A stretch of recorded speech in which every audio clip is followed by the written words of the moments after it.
சங்கத்தில் பாடாத கவிதை அங்கத்தில் யார் தந்தது?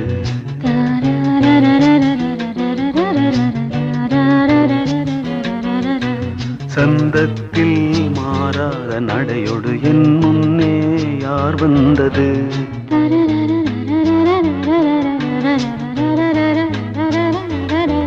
தமிழ் சங்கத்தில் பாடாத கவிதை அங்கத்தில் யார் தந்தது?